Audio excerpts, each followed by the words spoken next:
Hello. आज मैं Australia start करने जा रहा हूँ। ऑस्ट्रेलिया कॉन्टिनेंट के बारे में पढ़ना कि ऑस्ट्रेलिया एकमात्र ऐसा महाद्वीप है, जिसे आप लोग भी जानते होंगे, जो पूरी तरह से दक्षिणी गोलार्ध साउथ हेमिस्फीयर में स्थित है।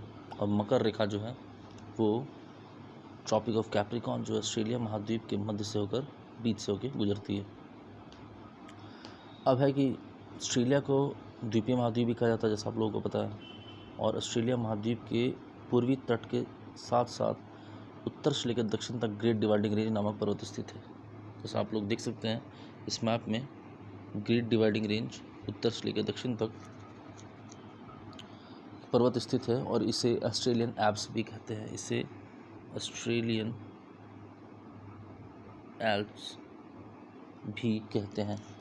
ग्रेट डिवाइडिंग रेंज जो है वो, ये पर्वत श्रेणी जो है वो दुनिया का चौथा सबसे बड़ा पर्वत श्रेणी है। तो पहला तीन कौन है? तो पहला एंडीज़ है, ठीक है, दूसरा रॉकीज़ है, तीसरा हिमालय है और फोर्थ क्या है? Great Dividing range, GDR।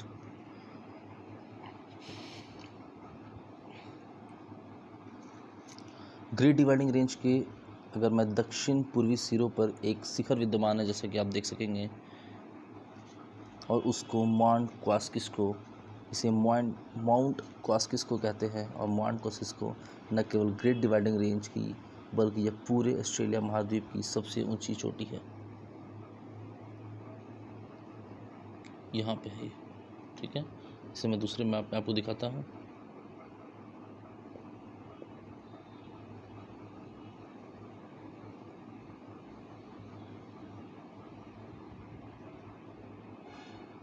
ये देखिए, ठीक है।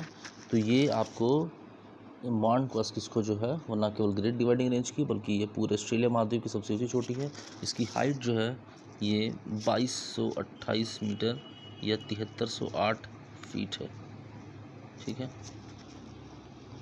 ग्रेट डिवाइडिंग रेंज के पश्चिमी ढाल में दो नदियाँ निकलती हैं। इनके पश्चिमी ढाल से दो नदियाँ निकलती हैं। इनमें से पहली नदी का नाम मर्रे है और दूसरे का नाम डार्लिंग है, ठीक है। पहले का नाम मर्रे है और ये आपको ग्रेट डिवाइडिंग रेंज के पश्चिमी ढाल से निकलती है। तो ये ग्रेट डिवाइडिंग रेंज है, इसके पश्चिमी ढाल से मर्रे और डार्लिंग दो नदियाँ निकलती हैं, ठीक है। पहली नदी का नाम मर्रे, दूसरी का नाम डार्लिंग है। ये दोनों नदियाँ संयुक्त रूप, इन जो जब दोनों धाराएं जो हैं उनके संयुक्त रूप को अब मर्रे डार्लिंग नदी कहते हैं। और मर्रे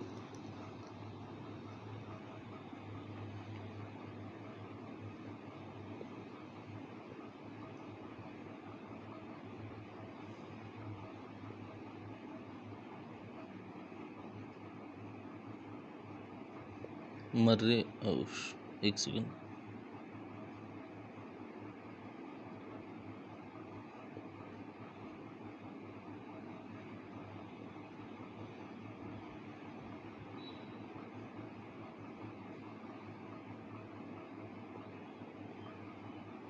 मर्रे डार्लिंग नदी संयुक्त रूप से मर्रे डार्लिंग नदी कहते हैं। और मर्रे डार्लिंग नदी एडिलेड के तट पर अपना मुहाना बनाती है। ये कहाँ बनाती है अपना मुहाना? एडिलेड के तट पे अपना मुहाना, यहाँ पे आप देख सकते हैं, अपना मुहाना बनाती है। मर्रे डार्लिंग नदी की घाटी आपको अत्यधिक उपजाऊ मिलेगी। पूरे ऑस्ट्रेलिया महाद्वीप में एकमात्र मर्रे डार्लिंग नदी घाटी में ही गेहूँ की खेती होती है। सिर्फ यहीं गेहूँ की खेती होती है, गेहूँ की खेती सिर्फ यहीं होती है। मर्रे डार्लिंग नदी कि इस उपजाऊ घाटी को क्या बोलते हैं? रेवरीना, रेवेरीना, रेवरीना कहा जाता है। ऑस्ट्रेलिया महाद्वीप के पूर्व में स्थित सागर से उठने वाले अर्ध जो भी जितनी भी आर्द्रता युक्त मतलब फुल ऑफ ह्यूमिड जो हवाएं हैं वो ग्रेट डिवाइडिंग रेंज के पूर्वी तट से टकराकर इसके पूर्वी तट पर ही वर्षा करवाती है। तो जितनी वर्षाएं वो कहाँ होगी, पहले ये बताइए।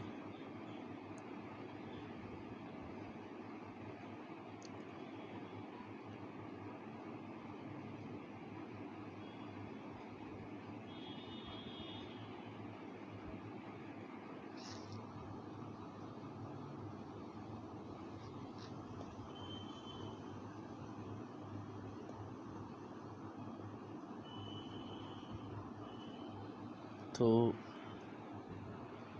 मैं अभी आगे इसको बताना चाहूँगा यहाँ पे कि ये जो है इस क्षेत्र को, इस उपजाऊ घाटी को रेवरीना कहा जाता है, रेवेरीना कहा जाता है।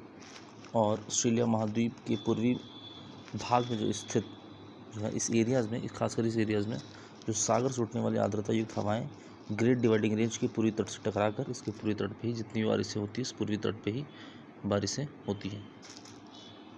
ऑस्ट्रेलिया महाद्वीप के पूर्व में स्थित सागर से उठने वाली आर्द्रता युक्त हवाएं ग्रेट डिवाइडिंग रेंज के पूर्वी तट से टकराकर इनके पूर्वी तट पे ही वर्षा करती है। ऑस्ट्रेलिया के ग्रेट डिवाइडिंग रेंज के पूर्वी तट पे जो पर्याप्त वर्षा होती है, किंतु इसके पश्चिमी तट पे वर्षा नहीं होती, इस पश्चिमी तट पे वर्षा नहीं हो पाती है और इसके कारण यह क्षेत्र सूखा ही रह जाता है, यह क्षेत्र सूखा ही रह जाता है।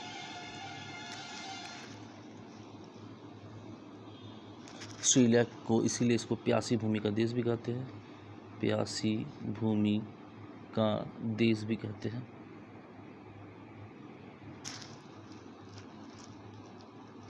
ऑस्ट्रेलिया महाद्वीप का अधिकांश क्षेत्र के सूखा होने के कारण यहाँ निवास करने वाली जनसंख्या ऑस्ट्रेलिया के पूर्वी तट के साथ साथ ही बसी होती है, इसलिए ज़्यादातर जो पॉपुलेशन आपको इस एरिया में देखने को मिलेगा। ग्रेट डिवाइडिंग रेंज के पश्चिम में स्थित भूभाग पूरी तरह से निर्जन है।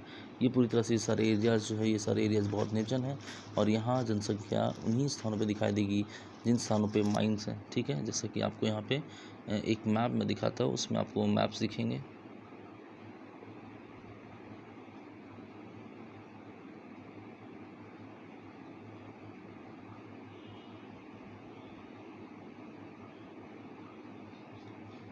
जैसे मैं मैप आपको, इस मैप में आपको दिखाना चाहूँगा उन माइंस के बारे में।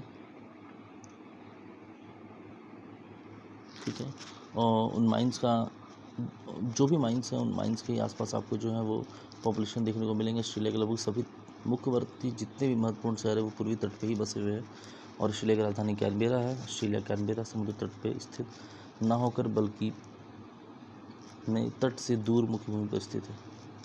ठीक है, ये कैनबेरा आपको देखने को मिल रहा होगा। इसके बारे में, ये जो ऑस्ट्रेलिया की राजधानी कैनबेरा है और ऑस्ट्रेलिया के लगभग सभी महत्वपूर्ण शहर पूर्वी तट पे ही बसे हुए हैं। Cairns, Townsville, Brisbane, Gold Coast, Sydney, Melbourne, Adelaide. ठीक है, और राजधानी कैनबेरा समुद्र तट पर स्थित ना होकर बल्कि सब तट से थोड़ी दूरी मुख्य भूमि पर स्थित है। ऑस्ट्रेलिया के पश्चिमी तट पठारी है। ऑस्ट्रेलिया के पश्चिमी तट कैसे है? पठारी है। पश्चिमी तट आप देखने को मिलेगा, ये पश्चिमी तट जो है वो पठारी है। ऑस्ट्रेलिया में वर्षा केवल ग्रेट डिवाइडिंग रेंज के पूर्वी तटों पर ही होती है, इन्हीं एरियाज़ में सिर्फ वर्षाएँ होती हैं। इसलिए ग्रेट डिवाइडिंग रेंज के पश्चिम में वर्षा न होने के कारण भूमि मरुस्थल में परिवर्तित हो जाती है। इसलिए पूरा एरिया जो है, ये बहुत सारे सिम्पसन डेजर्ट है यहाँ पे आपको देखने को मिल रहा है। ग्रेट विक्टोरियन डेजर्ट देखने को मिल रहे हैं आपको यहाँ पे, ग्रेट सैंडी डेजर्ट देखने को मिल रहे हैं यहाँ पे। ठीक है, Simpson desert, great sandy desert, Gibson desert, great Victorian desert, there are lots of desert.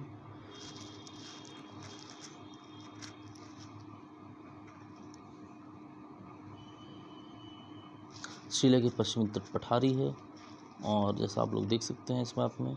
और ठीक है, और इस पूरे मरुस्थल को ग्रेट विक्टोरियन डेजर्ट भी कहा जाता है। ग्रेट विक्टोरियन डेजर्ट जो सबसे फेमस डेजर्ट है। और ग्रेट विक्टोरियन मरुस्थल के अंतर्गत जो है अनेक छोटे छोटे मरुस्थल भी आते हैं, जैसे ग्रेट सैंडी, गिब्सन, सिम्पसन।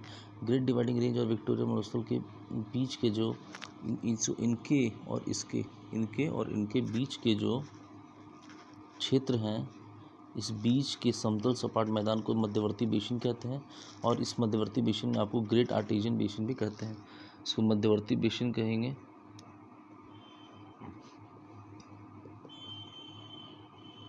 या Great Artesian basin.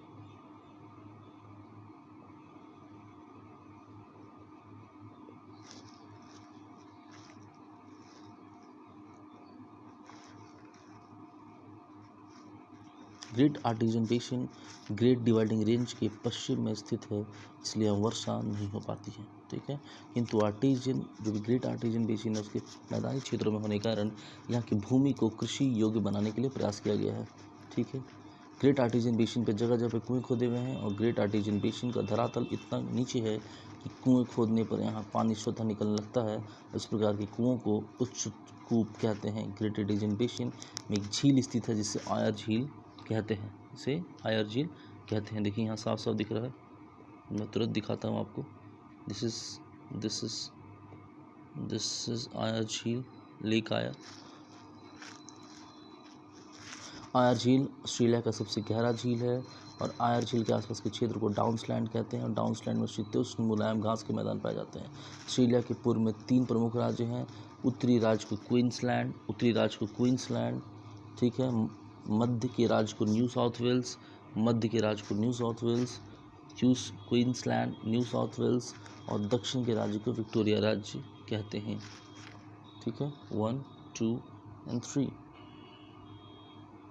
New South Wales के राज्य में शीतोष्ण जलवायु पाए जाते हैं। ये न्यू साउथ वेल्स वाले राज्य में शीतोष्ण जलवायु पाए जाते हैं। और शीतोष्ण जलवायु को विश्व में प्रेरी जलवायु के नाम से जाना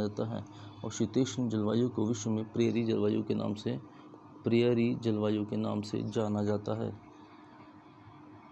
यहाँ लंबे और मुलायम घास के मैदान पाए जाते हैं और ऑस्ट्रेलिया में इन लंबे और मुलायम घास के मैदानों को डाउन्स कहते हैं, ठीक है। ऑस्ट्रेलिया में 2 खनिज है, याद रखना है, एक कालगुर्गी और एक कुलगाड़ी। ठीक है। ये 2 खनिज है, ठीक है। ये 2 खनिजों के नाम 2 खनिज के भंडार हैं जो कि ऑस्ट्रेलिया के दक्षिण पश्चिमी तट पर स्थित हैं, ठीक है।